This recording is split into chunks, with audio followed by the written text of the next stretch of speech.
This episode brought to you by Serith Logistics, a leading cross-border transport company, and SRG Gold, customizing your gold and silver. In this episode, never taken them out before, so here it goes. We get stuck. It looks like we might have popped the CV. Just need a bit of help. The Ranger gets jacked up. I use the new Indiflate unit. Welcome to Zambia and Kafue National Park. And we make it to the Kafue National Park. Look at that little tasty morsel. Doesn't that look good? Watch an elephant dance in the wild.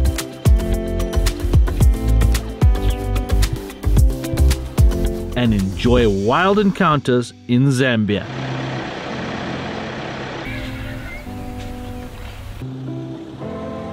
Enjoy this adventure.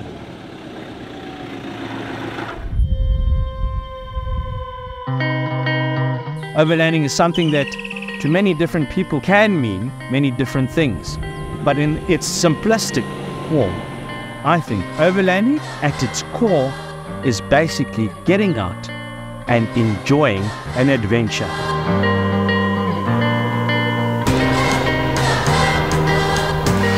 I overland because I enjoy the wild, and that adds to the adventure and exploration of new places.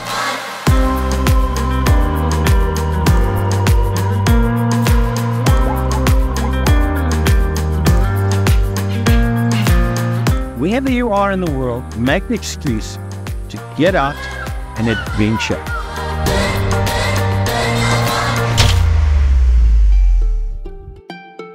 To pick up from episode 1, we have already traveled 1,776 kilometers to the Lower Plains National Park, traveling from South Africa, through Botswana, across the Caprivi Strip, Namibia, and then into Zambia. It was a 3-day trip to get to our first milestone on this adventure. We now head to the Kasabushi Lodge and campsite in the Kafue National Park. This trip is marked at 472 kilometers and with smooth sailing should take 8.5 hours to do.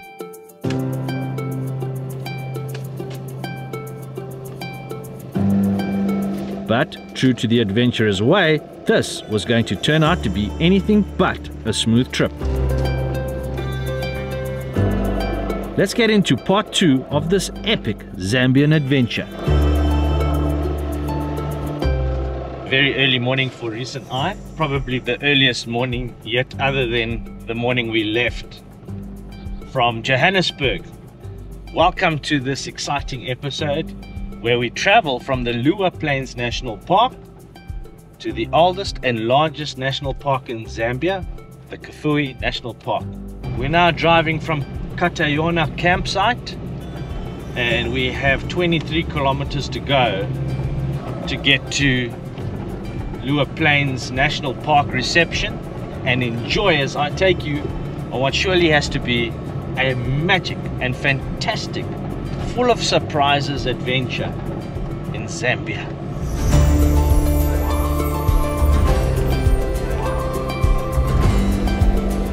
I mean, there's nothing better than a morning drive and petrified for your life with Ryan's driving. That's not true, man. The roads are hardcore here in Lower Plains. The roads are... Hey, you know what we saw this morning? We saw 2 side-striped jackal. We only got a glimpse of them. I wasn't fast enough on the camera.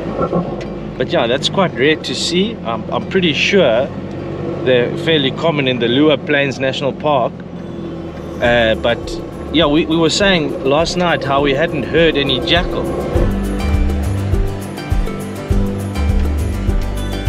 Reese clearly hasn't had a good morning because that's all he says is my morning was good, that's it. I mean, come on, man. Like, add a little bit of salt and pepper to your story there. Mayo. No, man, well then put mayo, because I still haven't tasted any mayo. No, I don't want mayo. I want peri-naise, man. I got peri-naise. Yeah, but you hadn't put that on anything yet. every meal.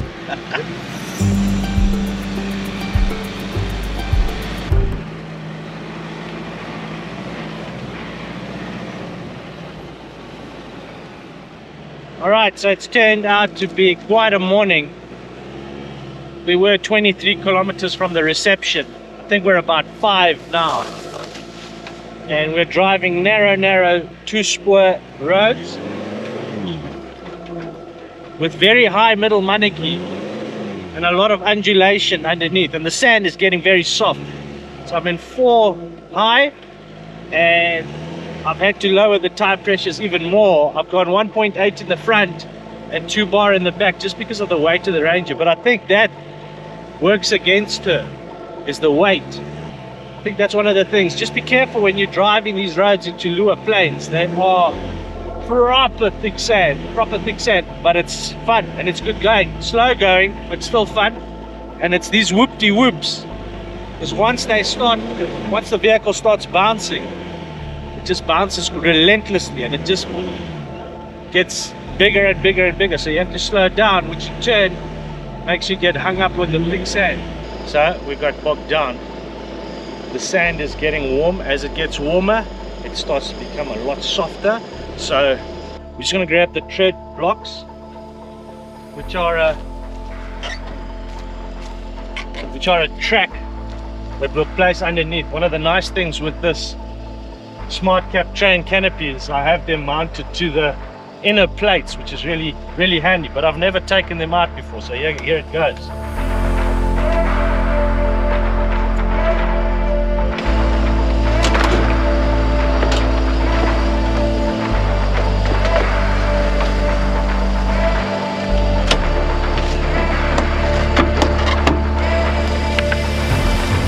If anyone knows where I can get a new tread track, that would be great. Look how bent that is. I think that was from one of the previous trips.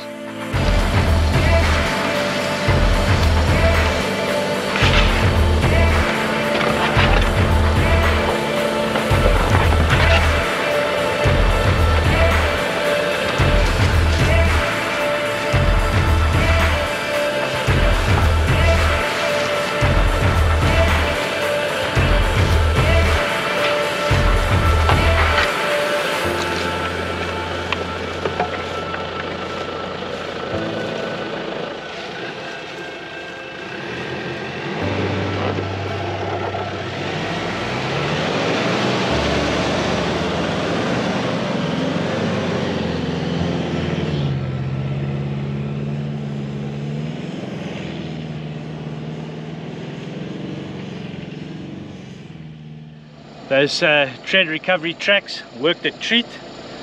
Literally put them in. We weren't mounted on the diff onto the middle maneki, so just needed a little bit of momentum, straightened up the front wheels, and we got through no problem. Second recovery of the morning, done and dusted. Let's get there, Rhys. Let's get moving, man. I'm not too bad with a spade.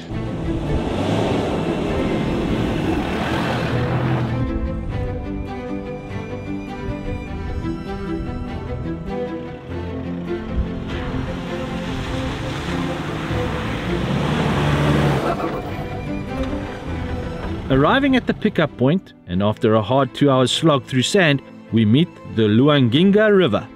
This river separates the town of Kolabo from the floodplains of the Lower Plains. The new bridge being built will connect the Kolabo town to the Lower Plains, and at this stage and at the time of this recording, it would seem to have no road of contact on the other side. But the future plans for this area are to connect Zambia with the country of Angola. At this point of the river, the only access for the locals is either by mokoro, small boat, or the pontoon.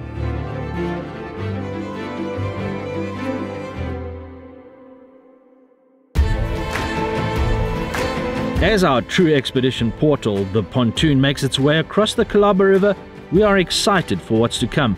The unknown, a far-off distant wild place that you only hear of from travelers and the occasional chats with like-minded people. The Kafue National Park.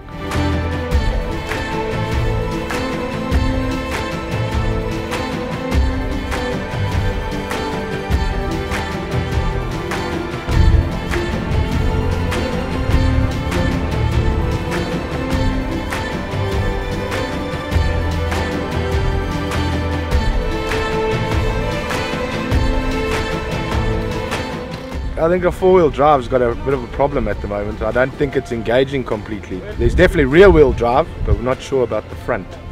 So yeah, let's see what happens. Hopefully there's not too much thick sand left on the next 10 days.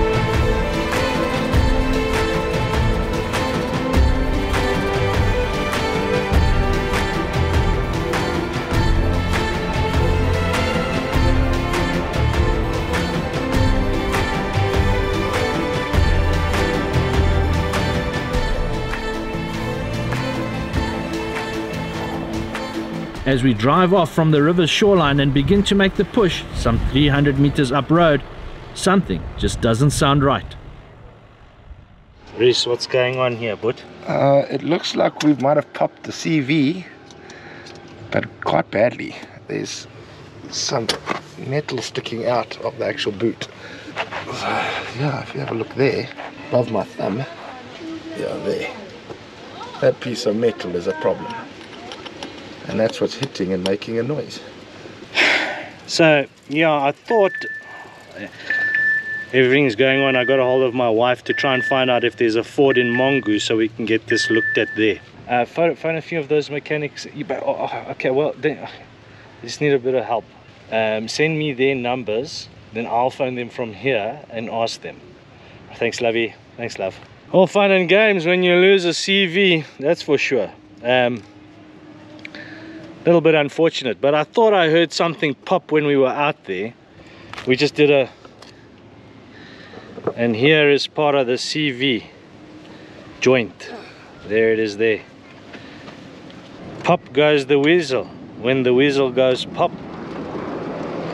So now the question is, how far can you drive without a CV joint? Well, I want to drive it and see if it makes that noise. I think it's that inside there that's going kunk, kunk, kunk, kunk.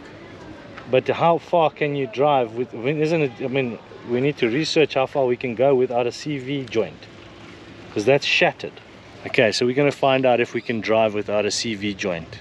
Or with parts of a CV joint. Well, yeah, with the CV joint that's popped.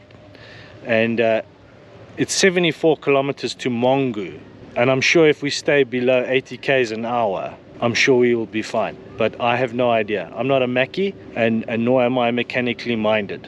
I'm a creative, that's why I'm on the show.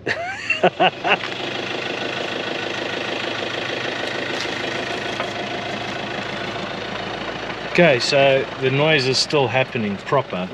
I think it's all in broken pieces on the inside of the CV boot. We are here at a town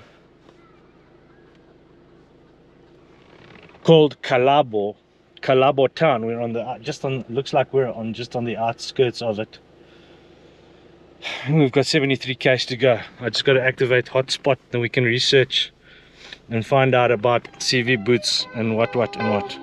As luck would have it, we find an old rundown lodge a further 100 meters up the road, and under advisement of my mate Heinrich and the Mackies I made contact with, they strongly advised to stop driving ASAP.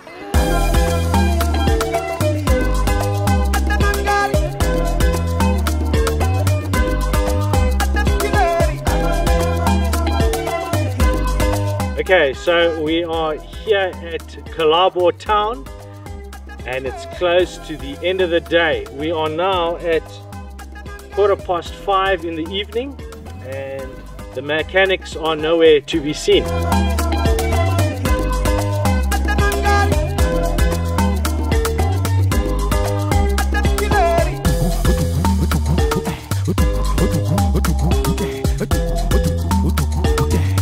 Freaking out a bit because I've paid for a part and I was promised the fellas would be here to replace the CV joint, and what ultimately ended up happening is they couldn't get the right part to fit this Ford Ranger. They had an older model, a 2010 Ford Ranger CV joint that was going to be a replacement, but it doesn't fit. Thank goodness we found that out.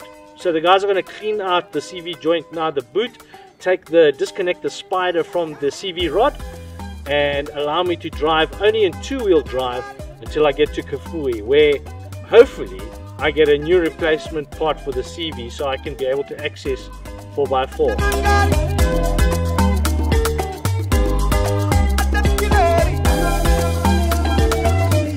But we are here in the town of Kolabo. Let's keep fingers crossed The mechanics come in this evening because the light is going, and we gotta make it to Mvuu. We gotta go and stay in at the Country Inn Lodge. Let's see how it goes.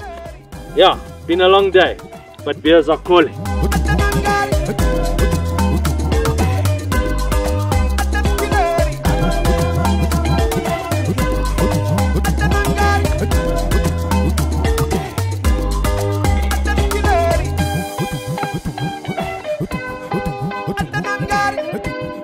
The Dometic 90-litre fridge on loan from Frontrunner really comes into its own and saves the day with a cold one or two.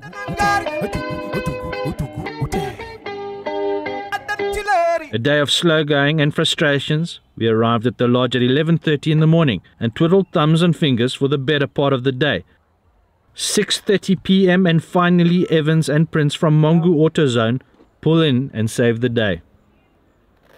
So a massive thank you to Mondia and Evans and Prince for coming in and making a plan. So the CV joint is completely shattered. So they're going to take it all apart, take the rod out and the spider, I believe that's what it's called, and they're going to give it back to me so that I can drive tomorrow. They say I've got no problem driving 300, 400 kilometers as long as I don't access 4x4 and keep the speeds down. 100 kilometers an hour is fine.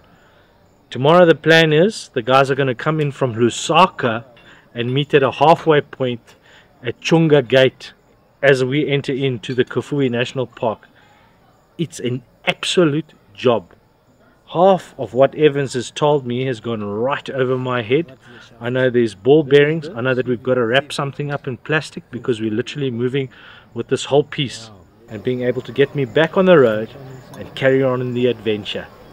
This is something else, guys. If I tell you, we've got music going off in the background, dogs barking, chickens crowing, people having a good time. The vibe is spectacular.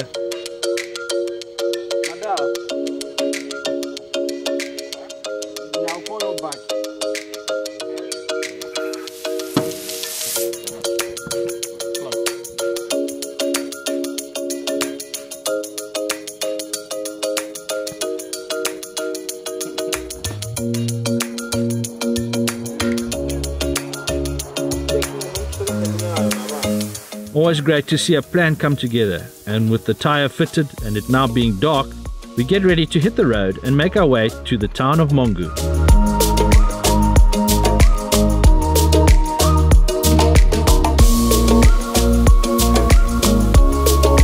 So we are crossing the Borotse floodplains and there's a toll gate.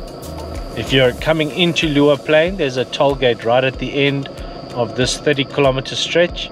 And if you're going back in to Mvuu, you've got to pay again, and it's 20 kwacha. It's been a long day, an absolutely long day. Yeah, I think if you're not mechanically minded, it's always fantastic to phone a place like Mvuu AutoZone. And yeah, Mondia and Evans and Prince, they did a good job. I really appreciate it. Like, wow. We're crossing over to Mvuu. We're going to stay at a place called Country Lodge, and yeah, proper beds for the night. Unfortunately, when in Africa, this is what happens. So yeah, we're going to do that, and yeah, just paying up here at the toll gate, and then we carry on. Been a long day, man. I think we're absolutely shattered and tired, and I hope they've got a nice meal or a buffet waiting for us at the end, because we haven't eaten today. We haven't had anything to chow, so but we're going to make a move.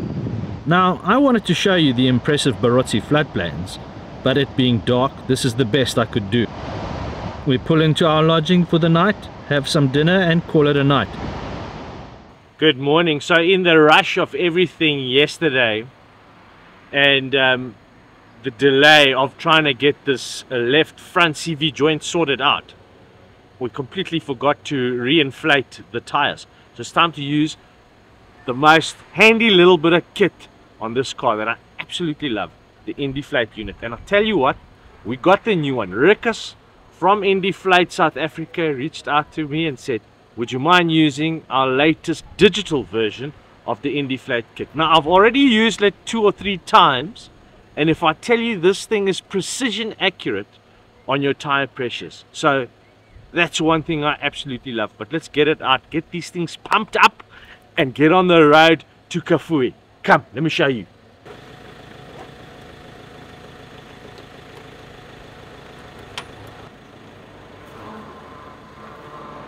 This is the digital unit here. Only difference with this unit over the last unit that I used to have is the digital interface, which comes with batteries, and it's got a little light. So if you're doing this sort of thing at night time, you can see your actual readout in PSI and bar. Oh, another little thing I want to show you. Come, let's go have a look. We'll start at the front.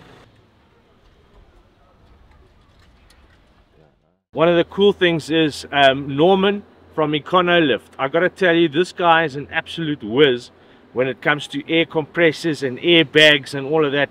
So he's run an airline all the way from my compressor all the way to the front of the hammer bumper, and then he made me this little splitter. Rickus from Indiflate supplied me his patented little easy quick release clips for the valves, and all I do now is I jack into that, unscrew the cap on the bottom of the Indiflate, jack into that, and now I can fill up my car in the front. I think it's brilliant. But let's see how it works. This is the first time I'm using it, and I got to get these tires. They are at 1.2 bar now that it's cold and early morning, so I got to get them up to 2 bar.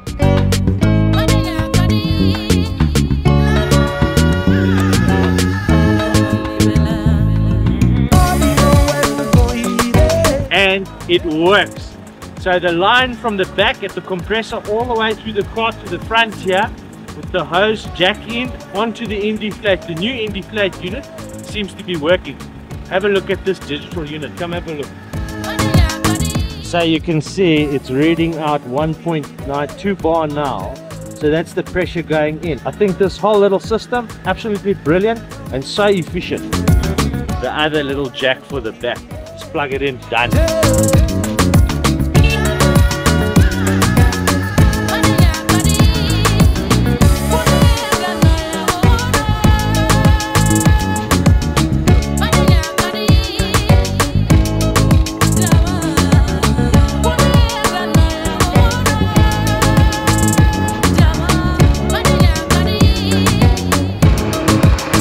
With the campsite and lodge punched in onto the Garmin, the distance from the town of Mvuu is set to 374 kilometers, and this sounds magic until the time to destination pops up. This part of the trip will take us 7 hours to do on account of unrepaired road washouts and heavy transport usage.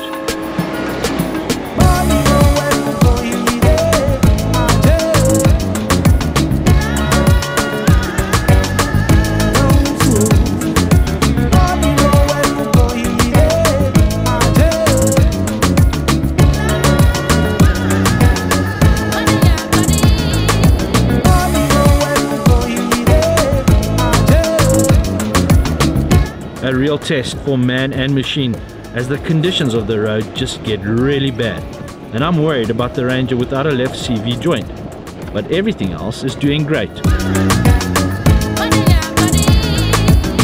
Okay, so we are on the road to Chunga Gate, or headquarters in the Kafue National Park, and the road's been great up to this point. About 180 k's out of Mvuu, and we've just hit very bad road. The tar road is totally fragmented, broken apart completely, and not worth the drive on it. So there's a road on the left and right hand side of the tar road, and yeah, it seems like it goes on for quite a way. So I think this is what they say, you know, when driving the higher north you go up in Africa, the more likely the roads are to sort of deteriorate and not get as much maintenance as is needed.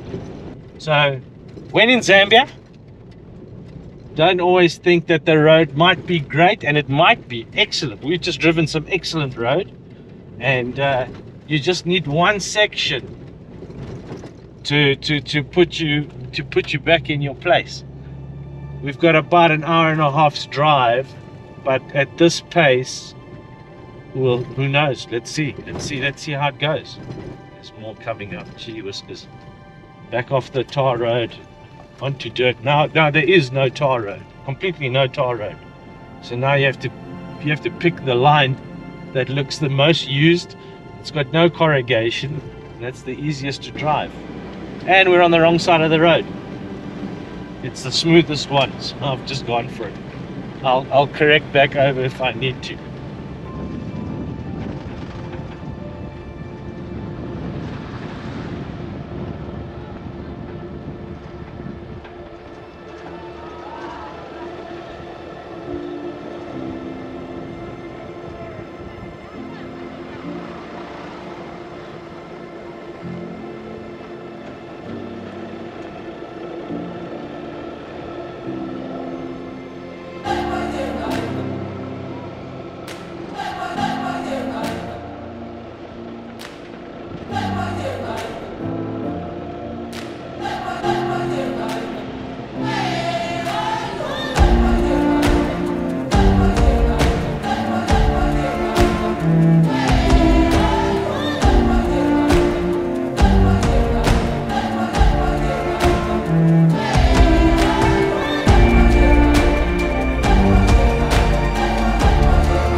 Even with the tough roads, the head-on coming traffic, there's a certain charm to driving the M9.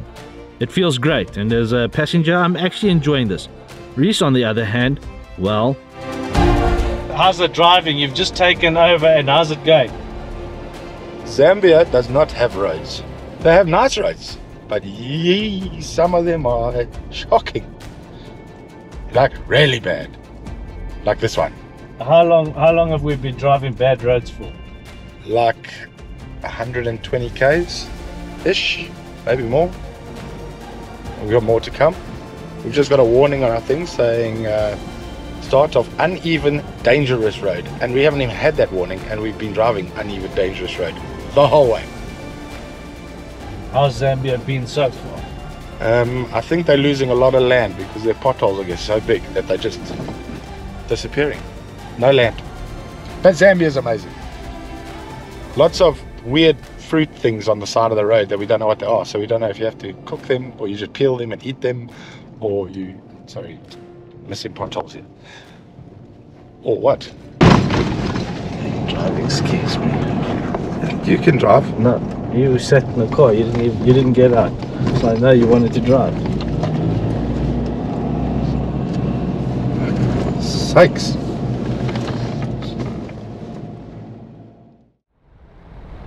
With the tough dirt road behind us, we hit a great section as we enter the boundary to the Kafue National Park. Rates for the Kafue National Park are as follows: $15 US per person per day for SADC visitors. The vehicle fee is $15 US per day for foreign vehicles, and a camping fee per day for non-residents of $5 US per day. Welcome to Zambia and Kafue National Park. This is gate 21 kilometers. You are welcome. And then the camping rate per day, which in this case is $30 US per person per day. We were camping in the Kafue for 4 nights, so this was going to hit the wallets hard. Okay, so we are in the Kafue National Park, and we are driving to our campsite for tonight, Kasabushi campsite at the Chunga gate. You enter there and it's about a 43-kilometer drive to get to the campsite. And I'll tell you what, we're driving through this really impressive woodland, and we've noticed not only a lot of elephant and buffalo spoor and activity on the roads, but tsetse fly. You literally stop the car for 1 second with the window down and about 5 come in the car. So we're driving with windows up, aircon on, and you can literally, they follow the car. I don't know why they follow the car, but they're right in by the side view mirrors, just flying next to us. Anyways, let's get to camp. Another long day, another long day.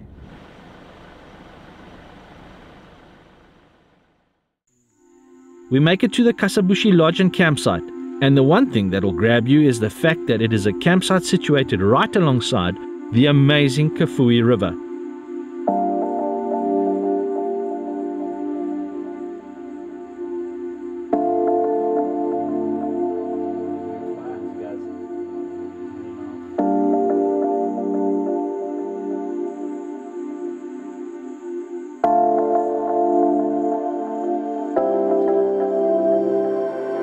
Kasabushi has communal ablutions with 2 waterfall showers that are simply amazing, 2 toilets, and a cleaning wash-up area with hot and cold water fed from a maintained donkey boiler between the hours of 6 AM and 4 PM.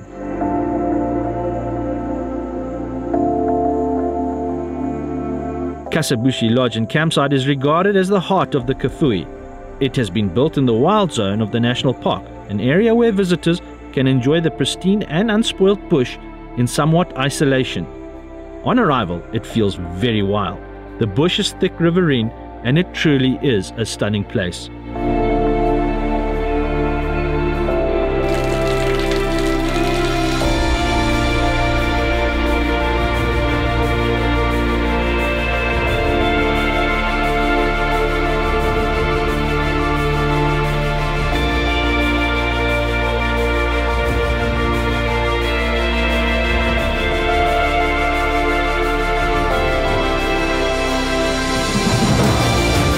There are 2 recycle waste bins available should you need to dispose of any rubbish. The campsites are open and spacious, and some are in view of each other. Campsites need to be pre-booked and are designed for self-sufficient campers only.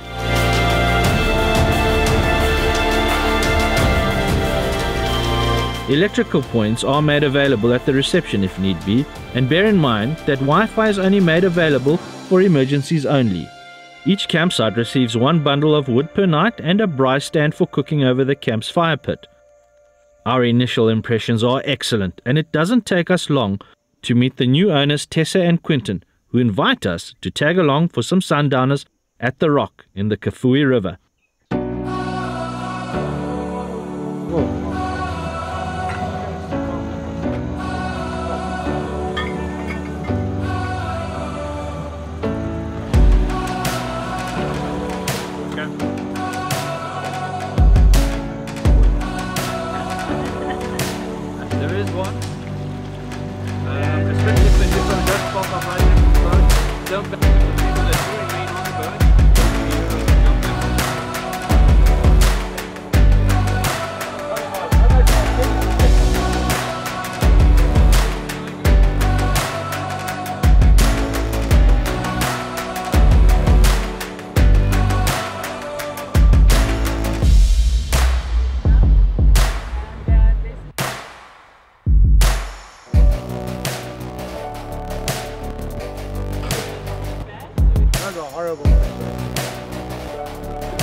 We head out on a river that is so very different to any other river we have been on. Our new friends Quintin, Tessa and Arnie make for good hosts as we soak in this magnificent boat ride. New friends made, and as we catch up, unwind and enjoy, we experience our first golden hour on the mighty Kafue River. What a way to experience the first few hours of the Kafue National Park magic.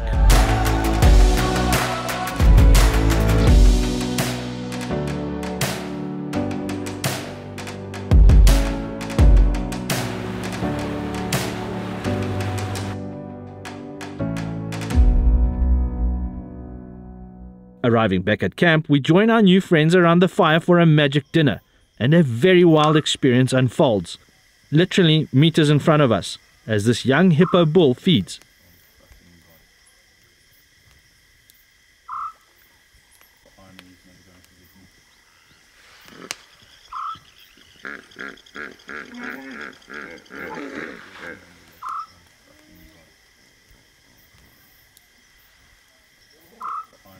We didn't take this scenario lightly, as hippos are renowned for unprovoked attacks, killing an estimated 500 people each year in Africa. What a way to end the day.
Good morning, and we're here at the campsite right on the Kafue River, and we're planning on going on a game drive. It's fairly early, and last night, and I just thought I'd show you this, but last night, if I tell you we were attacked by billions of little flies that came out when we put the light up, and Reese is in the background busy cleaning the 270-degree awning.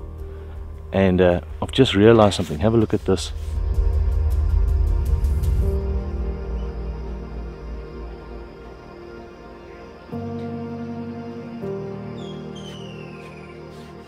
Those little black things are the flies, and the little orange things look like their eggs. So they literally spawned, flew to the light, sat and landed on the awning and on the side of the car, and laid their eggs and died. I think that's quite interesting, and there's millions, absolutely millions of them.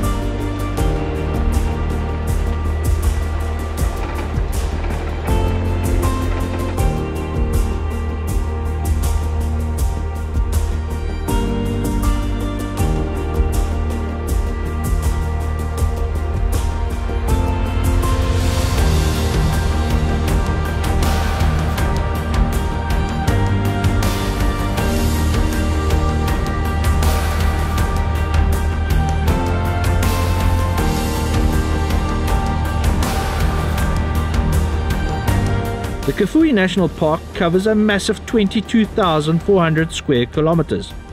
It is a park that is under management of the African Parks Group, in association with the surrounding communities and Government Department of Wildlife. It was founded in the 1920s, and in the 1950s it was officially established as a national park. This makes it both the oldest and largest national park in Zambia, and makes it one of the largest conservancy areas in Africa. So far on this trip, I've seen my first sightings of the oribi in the Lower Plains, which I thought was a steenbok, and my first sighting of the puku antelope, which appears rather similar to a shorter, smaller horned red lechwe. At this time of year being May, and just after the rainy season, the National Park Rangers do controlled fire burning. This is done for two reasons.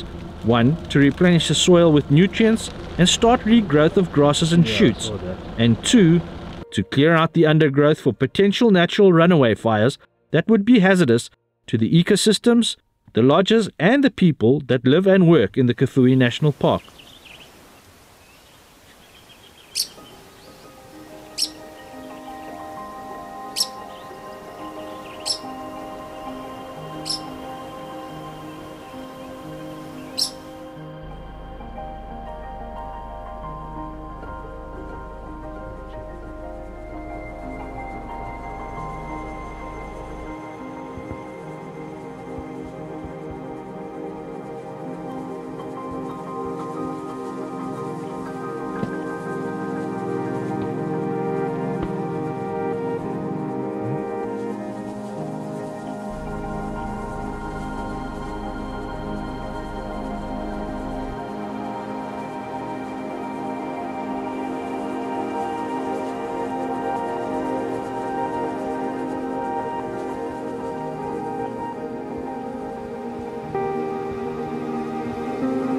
Spending a full day out game viewing with great sightings already, and we are rewarded at the end of the day with this magic sighting of the elusive and endangered African painted wolf, or as what we might still note as the wild dog.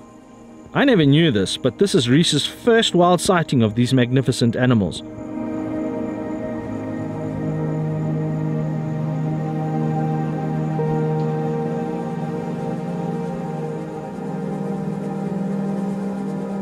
It became quite clear though that one of the dogs had recently come into contact with a snare around its snout. Not good to see, and it serves as a reminder that poaching can have devastating effects on even the rarest of animals, and it is happening in the Kafue National Park, as with most of the other major national parks throughout Africa. We reported this to Quintin as soon as we got back to camp, and within minutes the anti-poaching unit was in comms to try and locate the wild dogs for the following day.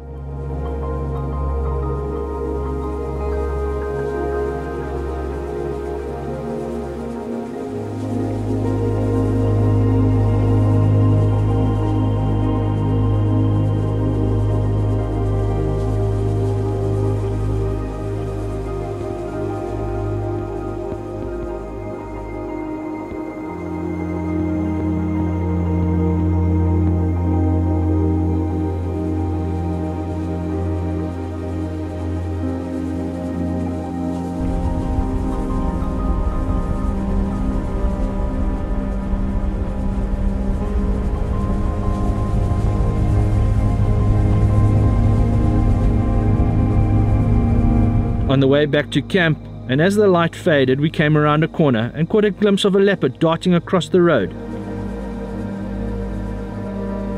Not a bad day at all, and we are in our element.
A new day in this fantastic place, and being our third day, we were up to the adventure of spending it out on the water and try a spot of fishing. But hey, who am I kidding, right? I'm looking forward to this.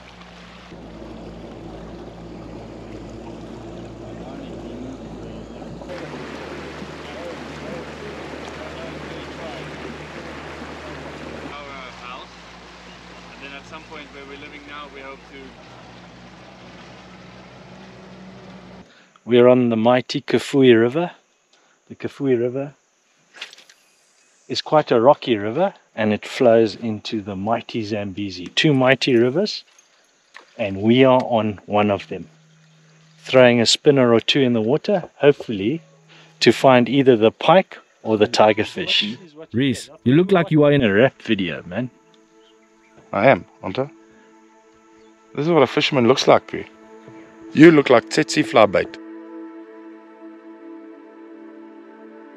The Kafue River is something else, and what a privilege it is to say that we get to enjoy it.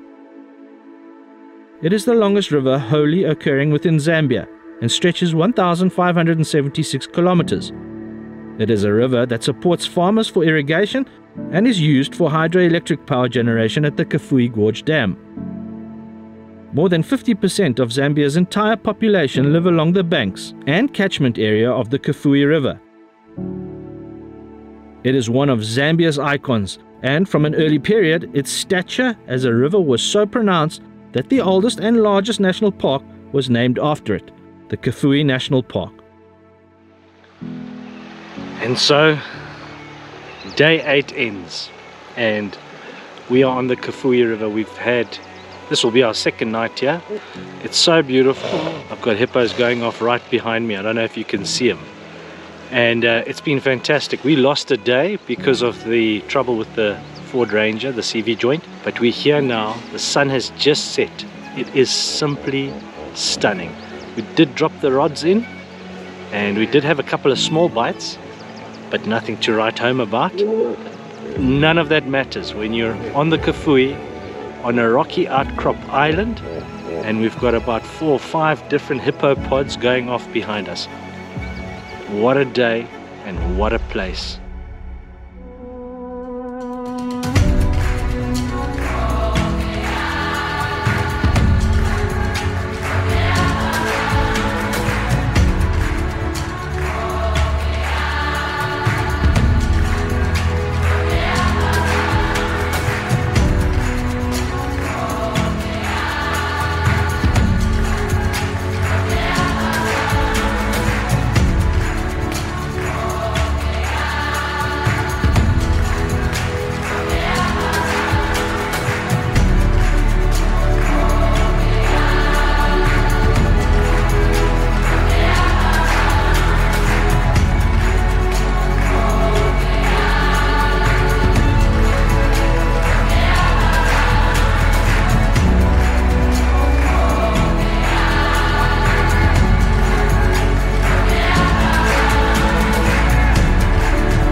Good morning, and what a morning it is. This being day 9, and today is a very, very big day. In this part of the trip, we travel from the Kafue National Park, from Kasabushi campsite, and we make our way to Lusaka. We got to get to Lusaka. It's about a 4 to 5 hour drive, and we need to fill up at Saty Logistics Depot.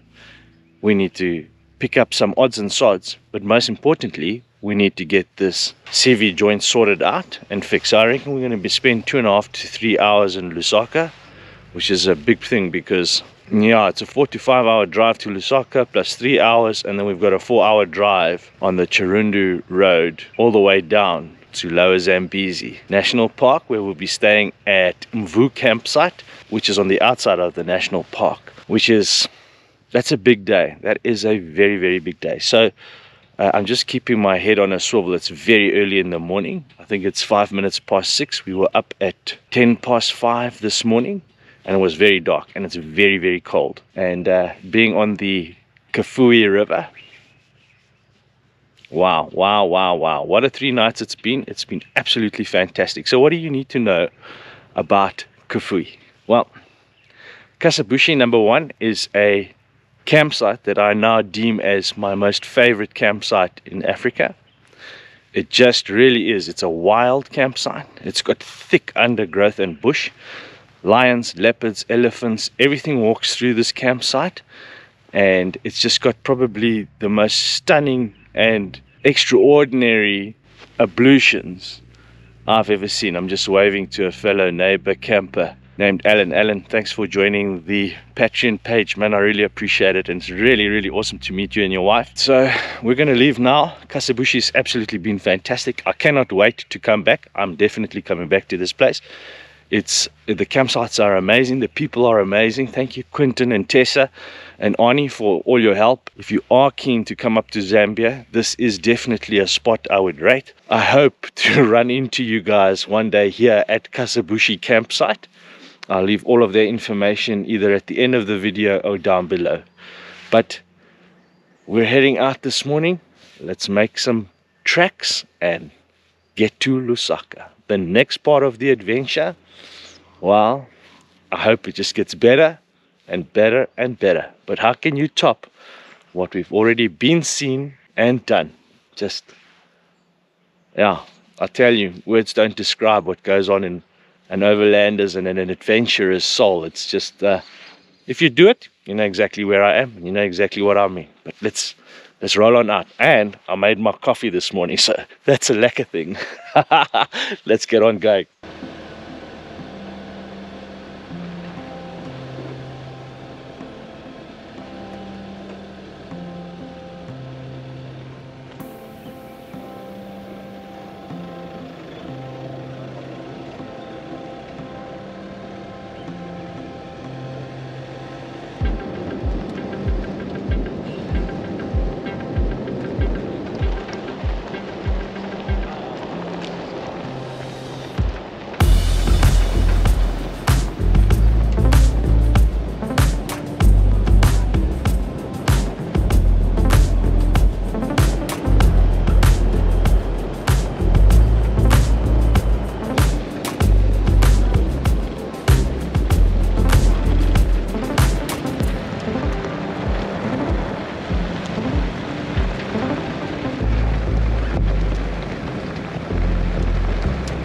Leaving the Miombo woodlands of the national park and driving the 46 kilometers to the Chunga Gate, we are soon on the tar road again and making a focused beeline for Lusaka.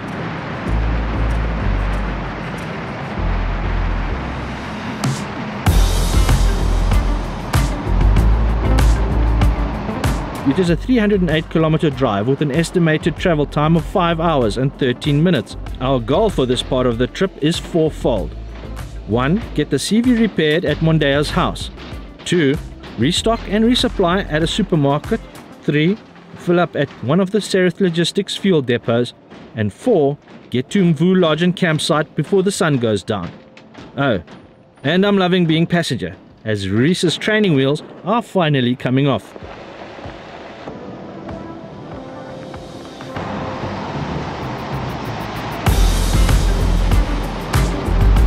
So we've been on the road now for a good 4 hours, and we've still got 100 kilometers to go to get to Lusaka. And been a good drive, couple of potholes here and there, some really gnarly ones. But I tell you what we've noticed, going through some of these little villages, the ladies have cooked up some magwinyas. What I know is magwinyas, but to a lot of you might be fat cooks. So I've said to old Captain Reese on this one, I said, buddy, we gotta pull over, and the next magwinyas we see, we gotta buy some, because I'm hungry. And he said he's hungry too. So magwinyas it is, eh, Reese? Lunchtime magwinyas. Yeah, so we're looking forward to that. And I just hope the magwinya gods are with us and they don't stop now. Maybe is there fat cooks here? Have a look, see? Squiz, squiz, squiz. No fat cooks there. Damn it. Okay, the hunt for fat cook is on.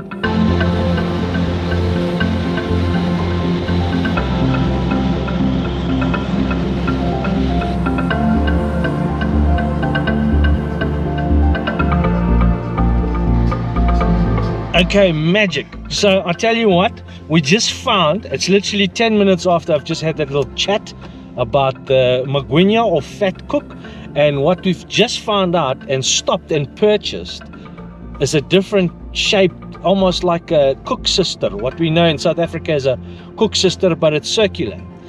We've just pulled up at a little police stop, and the friendly chap there just gave us a little education. So here on the eastern side, I believe we're going into the eastern side now of Zambia, it's a fritter, or in the Zambian language, vitambua. So, Reese? It's made from yeast, not flour. And exactly, baking, what do you say, baking? One was flour, one was yeast. Look at that little tasty morsel. Doesn't that look good? And we got 5 of them. So we were going to make fat cook burgers for tonight. And my mouth is watering because that little thing looks like a piece of heaven. Taste it, taste it. Oh, oh. Oh, that's good. That's very good. Oh, I like that. Vitambua. I hope I'm pronouncing it right. Apologies to any Zambian that I may not be. Oh. Just like a fat cook, with a nice hard crusty exterior, and very good, very good. So 10 kwacha got us 5, and you reckon it was worth the stop, Reese? I think we should have got more.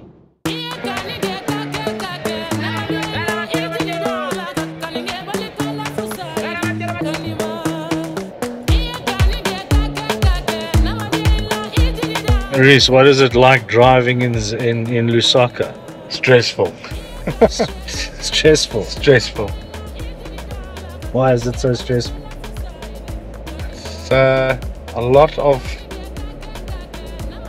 not organized chaos, not just normal chaos, just chaos.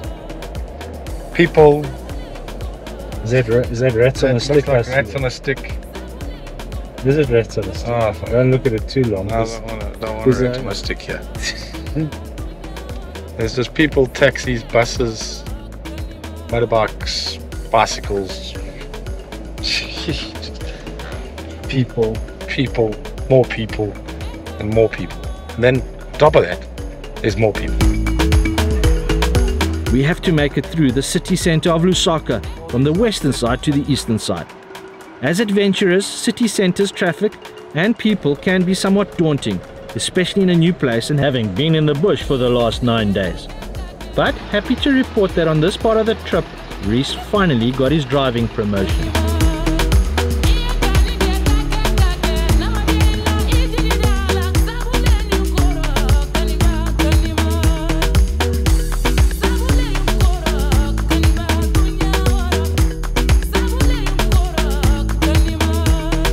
We make it to Mondea's house and the chaps make a plan to fix the CV joint with a replacement unit and a hammer. Done and dusted. Thanks, chaps.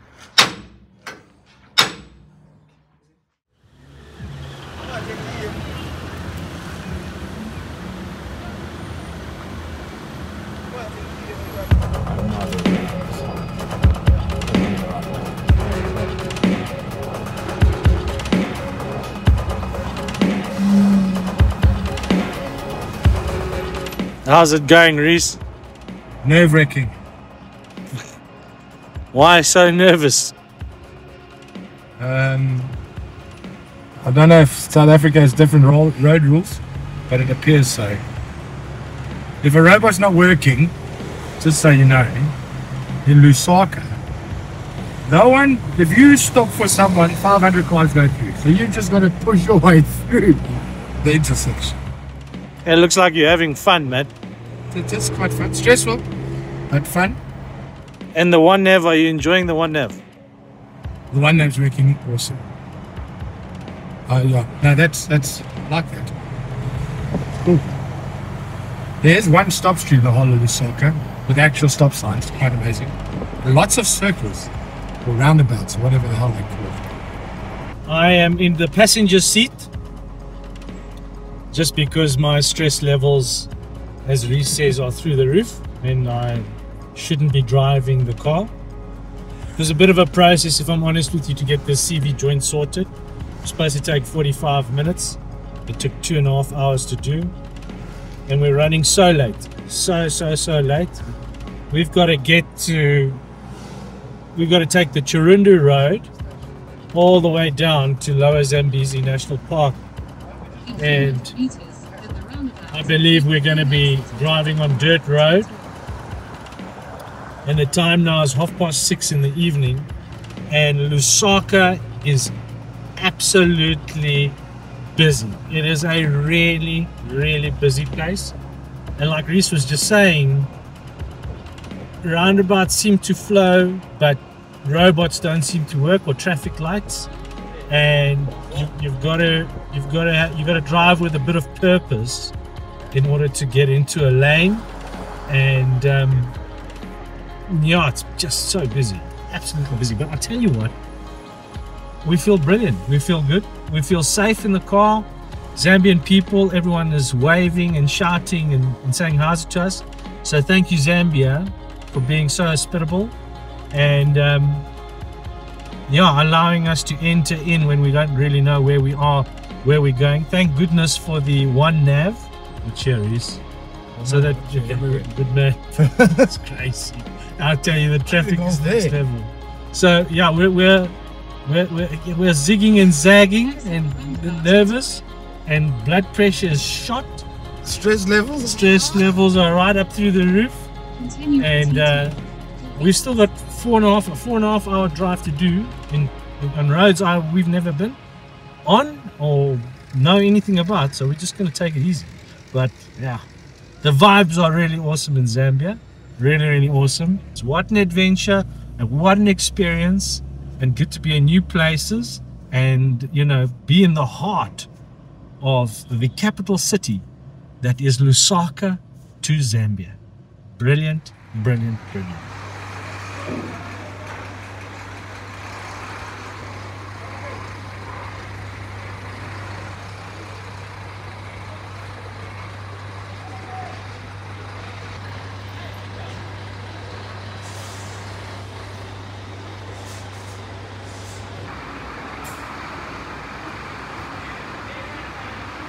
Okay, so it's just taken us to do 16 kilometers. It's just taken us over an hour to do.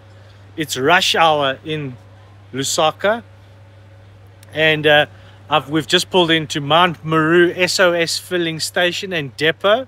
Again, a big shout out to Sareth Logistics for coming on board and supporting the show with a nice fuel donation, helping us get through this adventure and travel Africa and these remote places to bring you content. So a big shout out to them. I couldn't have done this trip without them. So we now stocked up diesel in the jerry cans. We've got about 348 thereabouts kilometers to get all the way down to the Lower Zambezi using the Chirundu Road. I have never been on this road. I don't know the condition of it, and based on what we have experienced in the last couple of days on the road, I'm pretty sure that here and there might be a big pothole or two, so we're just going to take it easy. Maybe we grab a bit of chow on our way out of Zambia, Lusaka, and enjoy the night's drive. I'll chat to you when we get to the campsite. I can't wait. It's been another absolutely long day. Mvuu Lodge and campsite is 204 kilometers from Lusaka, but with it being dark and an unknown road, I'd be stepping up to tackle this section of the trip. We are absolutely buggered as we arrive in camp at 10:30 in the evening.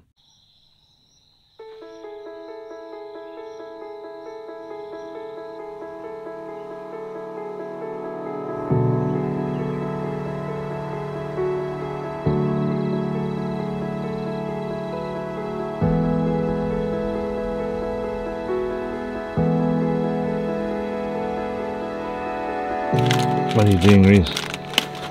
Just slapping together some breakfast, eh? Made a new concoction of cocoa pops and strawberry yogurt. It's very filling and strange at the same time, but amazing.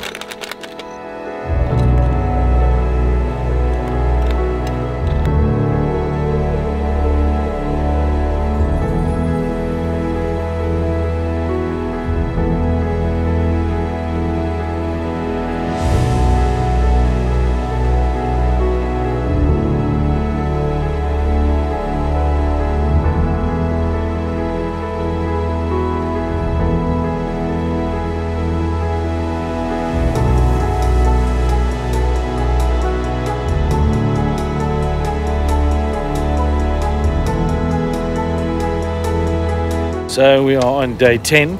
We had the whole of yesterday as a write-off day just because we needed to catch up. We've been so tired with the previous night's drive, 18 hours on the road, absolutely trashed and very tired. So we caught up yesterday, and today we are heading out for a morning fishing session on the mighty Zambezi.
So, a day on the water, on the mighty Zambezi, and the sun has slowly started its descent towards the horizon line, and some really big gomos in the background. Now, it's quite strange how all of this lines up and works out. I did a trip to Mana Pools, and I came into Mana Pools and I stayed at a campsite called Mucheni. And Mucheni campsite is maybe 2 k's behind me. I can actually see it from the water. And what a place, what a beautiful spot. These gomos and this blue haze that runs through the valleys is something spectacular. That's what fishing on the mighty Zambezi is. Everyone's head's on a swivel, We haven't had any bites, a couple of small ones. Being the month of May, it's not really the fishing season, to be honest. The tiger fish are going into spawn and getting ready, so they're not as active or as hungry. You might get the odd tiger fish that will still bite, and that's what we're here for. But if we don't catch fish, there's nothing new, number one. And number two, we're just enjoying. I mean, we've got elephants drinking on the shores of the mana pools and on the islands between Zambia and Zimbabwe, and it is just spectacular.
Good morning, and what a morning it is. And it started this morning at 3 o'clock in the morning when a massive bull elephant came right into camp. I don't know how it did it because it's narrow. He walked right between the fire and our easy on K9 chairs and without disturbing them. And if I tell you the gap is 50 centimeters between the chairs and the fire, it's probably about that, but he skirted through them and he came up and he stood right by the ranger, maybe a meter from the ranger, and just fed for half an hour. This place is wild, absolutely wild and fantastic. I mean, it was such an experience. I've always wanted to have that experience, and once it happened, I was very nervous. I was so nervous. I mean, I was looking out, I left all the windows open with just the mosquito gauze, and yeah, he was close. And in fact, he was a little bit too close for my liking, if I'm honest. I mean, I could hear his digestive system working, and yeah, no, and he had big tusks. You know, he was a big boy, very, very big boy, and you realize if he was just unhappy, here's wild dogs, dude. There's wild dogs, bro. Are they hunting? Yeah, they're hunting. There's wild dogs. There's wild dogs. We're not even in the national park and there's wild dogs. Can you see them, please? Yeah. Okay, this is amazing. This is amazing. Oh, they've just gone off the road, mate. Slow down, slow down. You all right? Where did they go? They're in here. Where? Oh, they're right here. We're on our way to the Lower Zambezi National Park. We're about 15 minutes from campsite, and we've already spotted the elusive painted wolf, otherwise known as the wild dog. Oh, just amazing, hey? Just amazing. And the bush is so thick here. Reese is freaking out about if he comes across an elephant, what does he do? I said, let's get out of its way. Get out of its way. Because it's so narrow here. The bush is so thick and big, big trees, eh? But let's get to the Lower Zambezi National Park. We enter the Lower Zambezi National Park at the Chongwa Gate. And this has been something I've wanted to do since my Mana Pools overlanding adventure, when I heard a spotted hyena make a call from the Zambian side across the Zambezi to the Mana Pools side.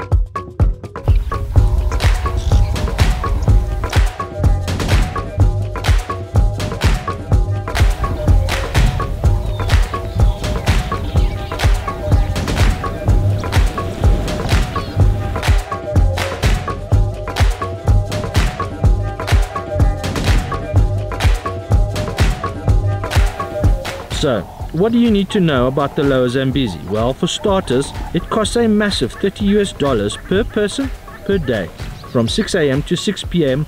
for conservation fees, and $15 per day for a foreign registered vehicle with a GVM of 3,000 kilograms.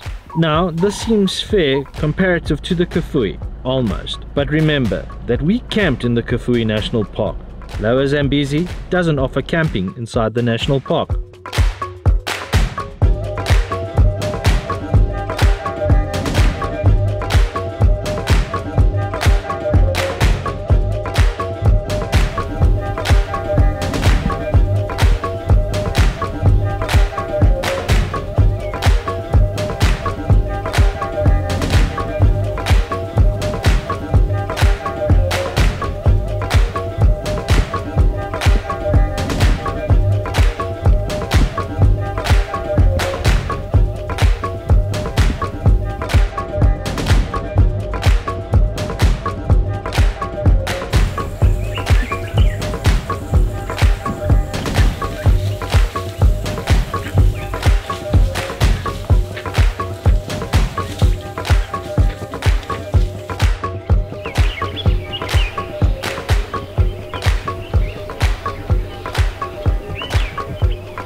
We've been in the car now for a while, and as with most national parks, you can't get out of your car unless you've got a guide with you. So we're in the car, and if you know anything about Zambia, one of the most common sightings you will see are hitchhikers, and they take the shape and form of the tsetse fly. And we've created a death trap in this car for the tsetse fly, because every time I want to film something or get a photo of something, about 10 tsetse fly come into the car. But we've ramped it up a level. What we've done is we've tried to create a sign or a signal for other tsetse fly not to enter this car. And Ulrich, not only is he doing a great job at driving and finally becoming one with the vehicle and the off-road conditions, but he's also become quite a great tsetse fly murderer. Have a look at this.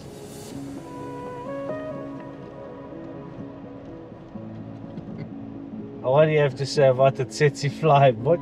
This is just a warning to fellow tsetse flies. Do not enter this vehicle, but you must know, and that's your warning.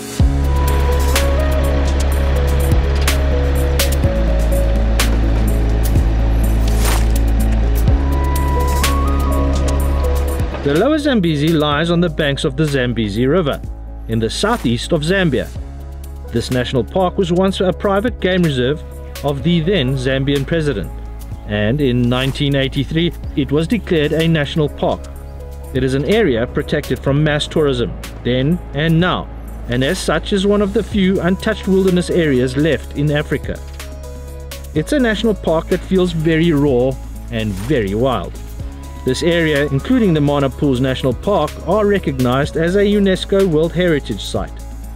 The Lower Zambezi is ring-fenced by the much larger Game Management Area, or GMA, and as such allows for the free movement of wildlife and people.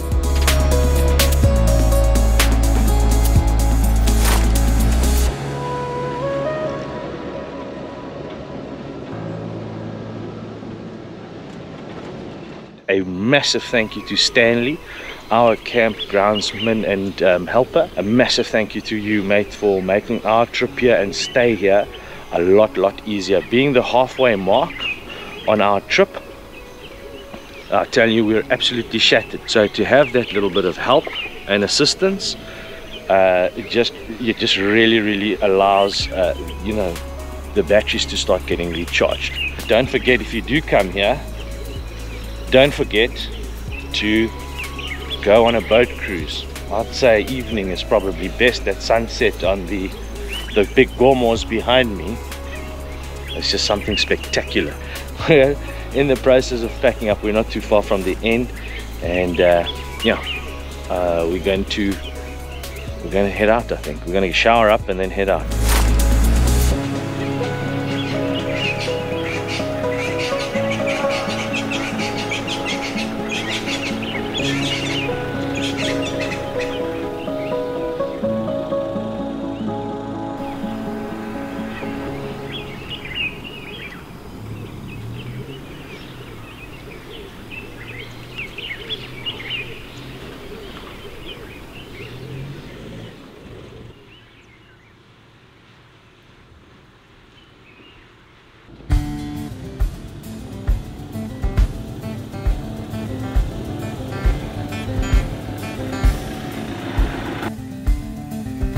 Okay, so we are heading out of Mvuu Lodge and campsite. Just some things you guys need to know. The campsites here are fairly close to each other. There are 8 of them, all named after the animals that occur in the area, with their prime campsite being Mvuu campsite, which is Hippo campsite. Eli campsite also has a river view. There's only 2 of these campsites that have a view onto the mighty Zambezi, being the best 2 campsites that I believe you get at Mvuu Lodge and campsite. Like I said, there are 8 of them, and each campsite comes with its own ablutions, braai facility, and they bring in chairs that have soft cushions and tables. So no need to bring out those if you don't need to. Mvuu Lodge and campsite is absolutely superb. It is 11 kilometers away from the Lower Zambezi National Park. It is quite a hectic drive, and it really feels like exploration and adventure when driving to the Lower Zambezi National Park. Just a reminder, bring small denomination US dollars or kwacha if you're going to be entering the national park. As a SADC person, or as people that are from South Africa, our rates are $30 US per person per day, with a $15 US charge on vehicle entering the park, which is quite expensive. You don't necessarily need to enter the national park, and this is the beauty of this. We are currently in the GMA or Chiawa area, which is a tribal trust conservancy. On the way to the national park, we came across an elephant, impala, waterbuck, and the wild dogs, which were on a hunt, and I only got a little bit of a tail end shot of them. So it's just to show you that this place is wild. We have lions moving on the roads early in the morning. We heard them roaring all night.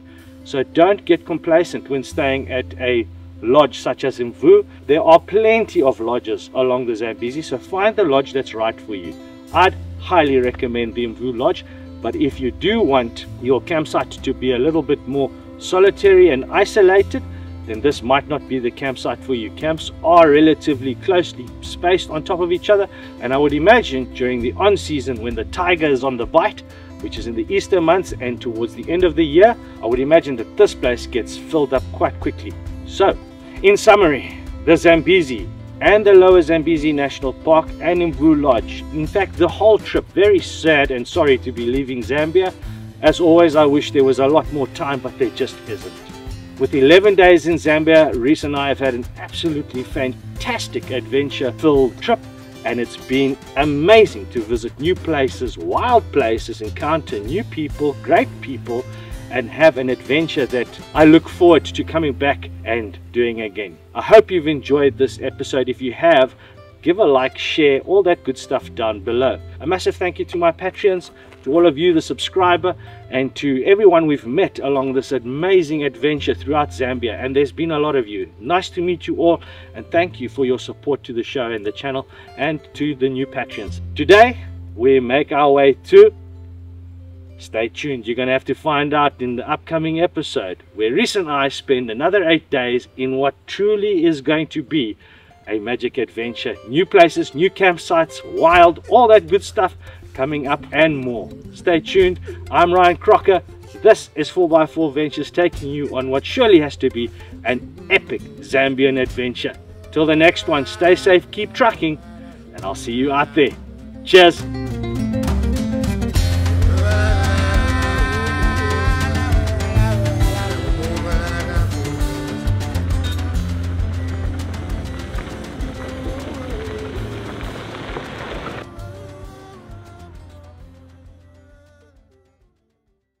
A big thank you to my Patreon legends. Thank you for your support.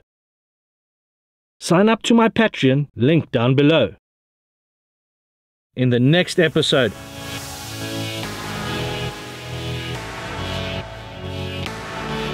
we adventure to new wild places.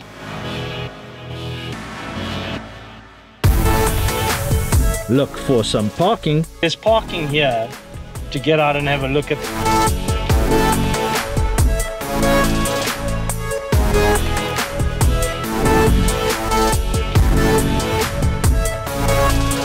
Drive across a few bridges.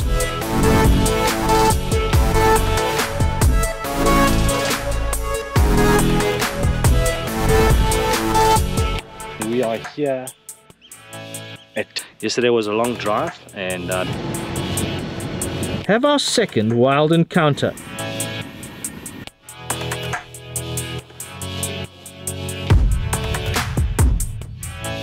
Reese pokes a potato. We watch a baboon scratch an itch and enjoy these wild places. Coming soon.